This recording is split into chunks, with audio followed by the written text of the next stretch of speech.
सोचकर घबरा जाते हैं। एक मन में डर रहता है कि मेरी रमाई और वो 5 बच्चों को कैसे उसका पालन पोषण करेंगी। तो सुनिए माता रमाई और बाबा साहब की आपसी बातचीत। रमा, ओ रमा, रमा, मैं एक खुशखबरी देना चाहता हूँ। हाँ साहिब, पता है बड़ौदा के महाराज ने मुझे विदेश में जाकर पढ़ने के लिए एक वजीफा दिया है। ये तो बहुत खुशी की बात है साहिब। खुशी की बात तो है रमा, लेकिन जब मैं दिन भर तुम्हारी तरफ देखता हूँ, अपने 5 बच्चों की तरफ देखता हूँ और मैं तुझे कुछ आमदनी के लिए पैसे भी नहीं देके जा पाऊंगा, तो क्या इन परिस्थितियों में रमा तो मुझे विदेश में जाकर पढ़ने की अनुमति दोगी? हाँ साहिब, ये बात तो सच है कि मेरे पास 5 बच्चे हैं और आमदनी का भी कोई साधन नहीं है और आप भी मुझे कुछ देकर नहीं जा रहे हैं।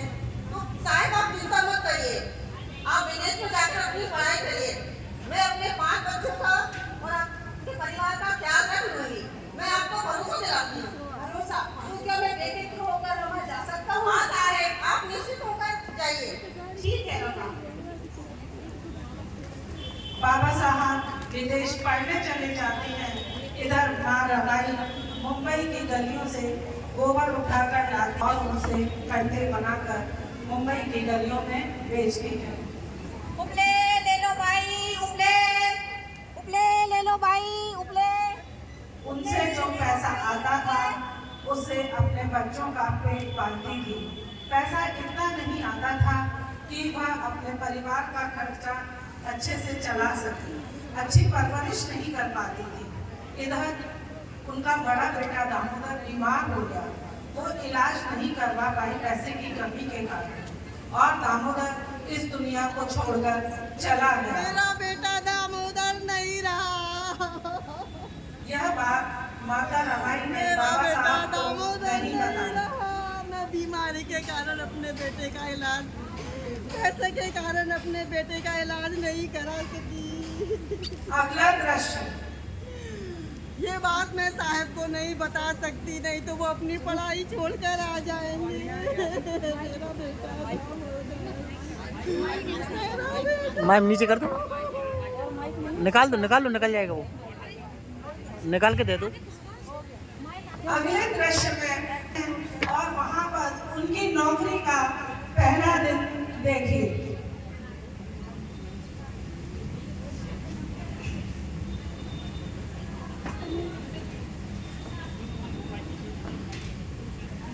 बड़ौदा में बाबा साहब की नौकरी का पहला दृश्य। एक मिनट रुको, क्यों, क्या हो रहा है? रुको रुको,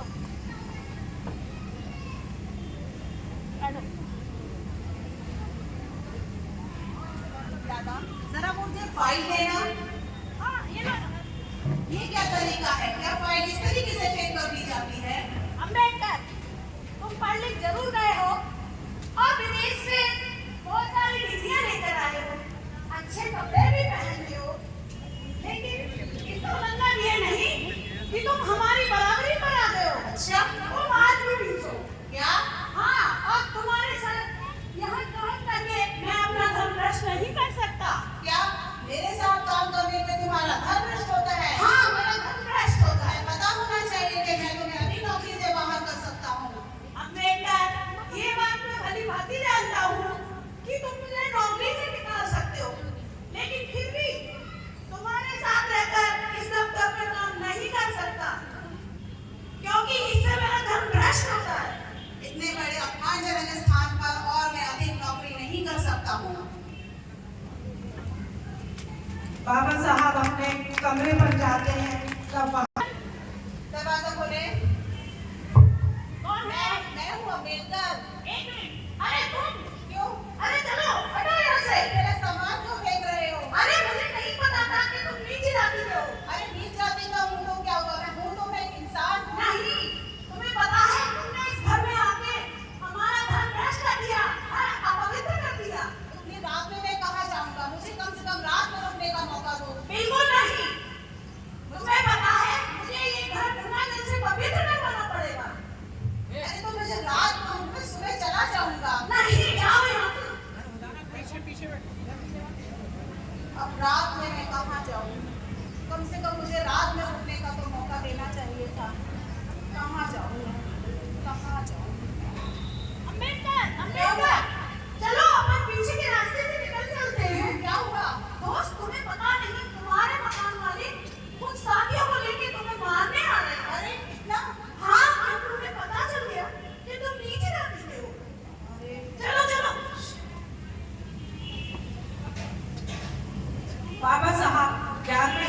अपनी नौकरी छोड़ देते हैं और अपने घर के लिए निकलते हैं। और बड़ौदा के घंटे देर से आने वाली थी तो बाबा साहब एक पेड़ के नीचे बैठ जाते हैं और सोचते हैं। मैं पहले यह सोचता था हमारे लोग मरे हुए पशु उठाते हैं, उनकी खाल खींचते हैं, उनका मांस खाते हैं।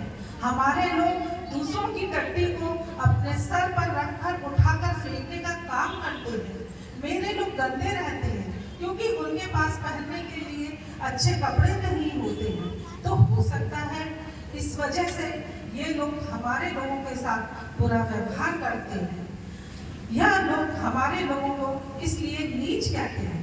लेकिन आज तो मैं विदेश से पढ़कर आया हूँ, वहाँ से शिक्षा प्राप्त करके आया हूँ और एक अधिकारी बनकर आया हूँ। और ऐसा सोचते हुए बाबा साहब ये सोचने लगते हैं, जब मेरे साथ ये लोग ऐसा व्यवहार कर सकते हैं तो जो मेरे समाज के अशिक्षित, अनपढ़ और गरीब लोग हैं तो उनके साथ ये लोग कैसा व्यवहार करते होंगे।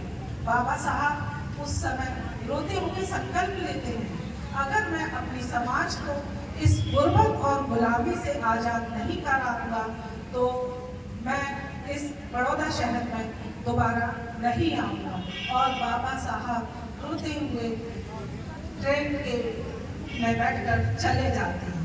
और बाबा साहब घर पहुंचकर माता रमाई को बड़ौदा में हुई अपनी घटना बताते हैं।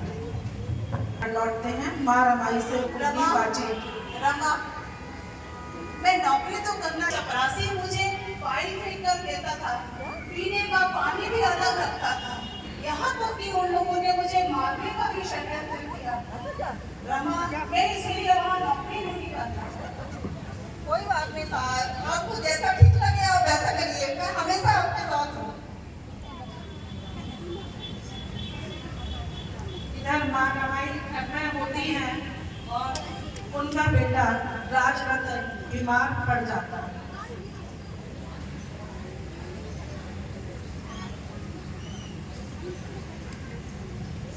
मेरा बेटा राजरतन बीमार। माइक नीचे कर दो, आप जल्दी से जाइए, निकाल दो, निकल जाएगा वो तो। बुलाकर लाइए।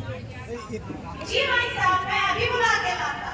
नीचे झुका दो, झुक जाएगा वो तो। बाबा साहब चलिए, राजरतन की तबीयत बहुत खराब है। क्या हो गया? क्या हुआ राजरतन को? रमा, क्या हुआ राजरतन को? अरे ये क्या हुआ? बाबा साहब जैसे ही राजरतन को हाथ में लेते हैं तो उन्हें समझ आता है कि राजरतन ने दम तोड़ दिया। बस कीजिए साहब, अब तो बस कीजिए।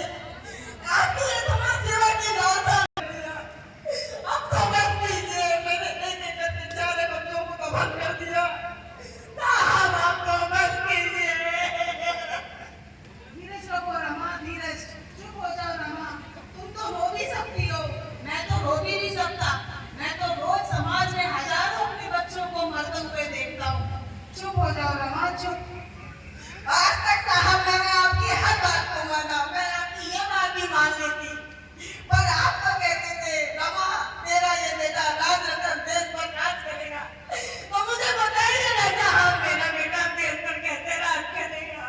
ये बात सत्य है रमा कि मैंने कहा था कि हमारा बेटा राजरतन इस देश पर राज करेगा, लेकिन मैं अपने पुत्र की सौगंध खा के, पार्थिव शरीर की सौगंध खाकर कहता हूँ कि इस देश की रमा की हर रमा की कोख से पैदा होने वाला राजरतन इस देश पे राज करेगा। मैं ऐसा काम करके जाऊंगा रमा, मैं ऐसा काम करके जाऊंगा। मुझ पर विश्वास रखो रमा, मुझ पर विश्वास रखो। इतना कहने के बाद बाबा साहब अपनी जेब में हाथ डालते हैं और उन्हें पता रह साड़ी का टुकड़ा राजरतन के ऊपर डाल देते।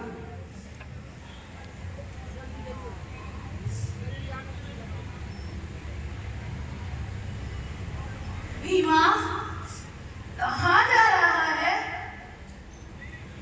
तेरा बेटा यहाँ मरा पड़ा है और तू जा रहा है? पागल हो गया है क्या? ये समाज क्या कहेगा?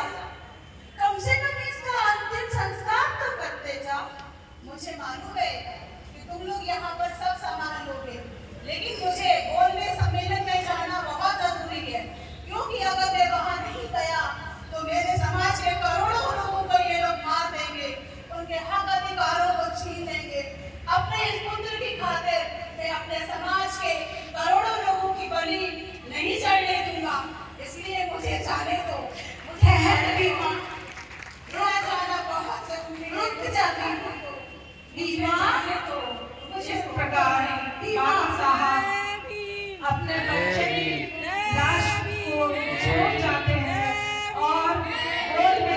डिप्रेशन में लंदन में